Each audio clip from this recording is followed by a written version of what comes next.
I've just tested negative for COVID-19 after isolating for 5 days. President Biden out of COVID isolation and taking a bit of a victory lap, but he still has some major problems waiting for him on the horizon. Biden's presidency has been battered by bad news on pretty much every key issue. Today, the president pivoting back to the one thing Americans still trust him on, and that is fighting the virus. Biden touting his administration's response to the pandemic while taking a shot at, guess who? Donald Trump. So you should consider wearing a mask when you're in a crowded indoor public place. Unfortunately, this COVID is still with us, as it has been for 2.5 years. But our fight against COVID is making a huge difference. When my predecessor got COVID, he had to get helicoptered to Walter Reed Medical Center. He was severely ill. Thankfully, he recovered. When I got COVID, I worked from upstairs of the White House, and the office is upstairs, and for that 5-day period. The difference is vaccinations, of course.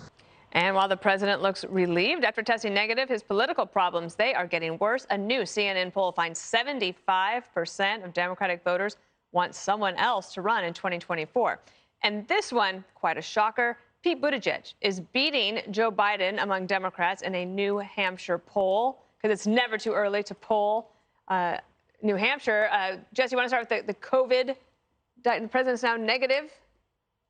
He needs to drop the tough guy act. He's fallen more times than Trump got COVID. He broke his foot playing with his dog, Dana. Trump was in the hospital for 3 days. Then he gets out of the hospital, signs the Abraham Accords, nominates a Supreme Court justice, and dances the YMCA until midnight. What is Biden talking about? Mr. 4-day weekend should go to the next Nationals game and try to throw out the first pitch. Does anybody think he can throw it better than Fauci? I highly doubt it. The mainstream media doesn't even realize how big of a flip-flop he's done on COVID-19. He campaigned on crushing the virus, lock it down like China, and now he's saying everyone's going to get it. You got to learn to live with it. Who does that sound like? It sounds like Trump. It sounds like he's for herd immunity. But I think he kind of liked being quarantined. He looked comfortable in the basement. Remember, that's how he won the presidency, Dana, from the basement. That's where they only come in a few hours at a time. He's not surrounded by a lot of staff, confusing him with details. He has his meals. He has his sleep. He has his big teleprompter. He has his dog. He has his dog. He doesn't have to see Kamala that much. It was good. And then I'm thinking, wait a second. Yesterday was like a flashback to the campaign. You had Donald Trump giving a speech. You had the Department of Justice threatening to indict Donald Trump. You had Joe alone in a room reading off of a teleprompter while the media lied about everything he's doing. I honestly think he probably gets long COVID, because that's a good strategy for him if he wants to win again.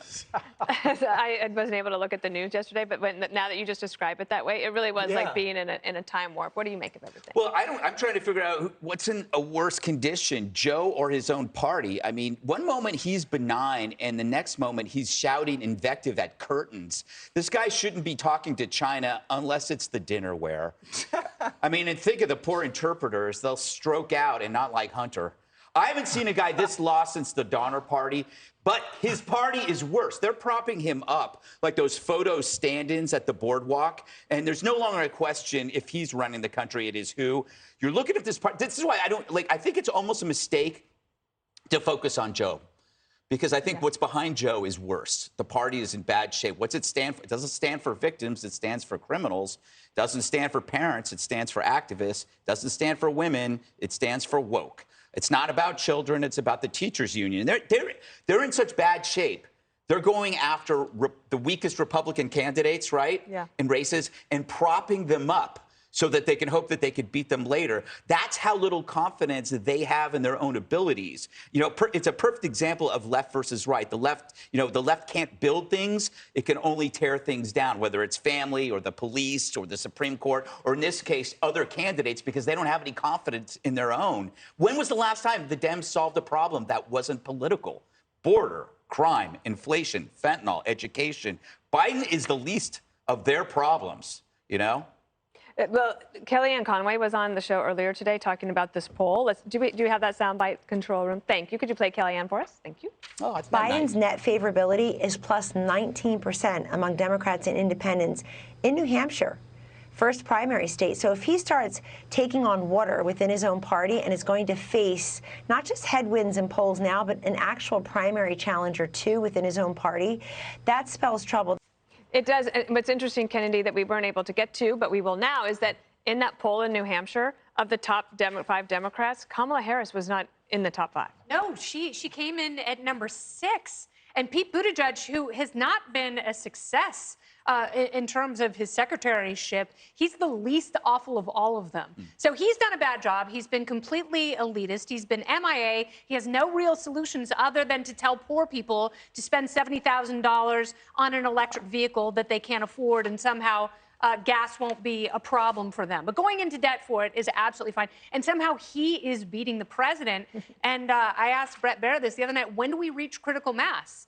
And, you know, there have to be people in his inner circle, and you've been there. You know, it's like, what does the exit look like? Hopefully it's better than how we left Afghanistan, but it's got to be, you know, it's like the exit point, I think, is the most difficult thing for him. When does he announce that he's not running again? Is it before the midterms? That's an awful idea. Is it after the midterms? Are you going to create this scramble with mediocre Californians like Kamala Harris and Gavin Newsom trying to elbow a lame president out of the way? Cori Bush is a congresswoman from Missouri, St. Louis area. Geraldo, I want you to listen to her because you're probably going to see a lot more of this kind of thing, given the numbers that we're talking about. Do you want to see Joe Biden run for a second term?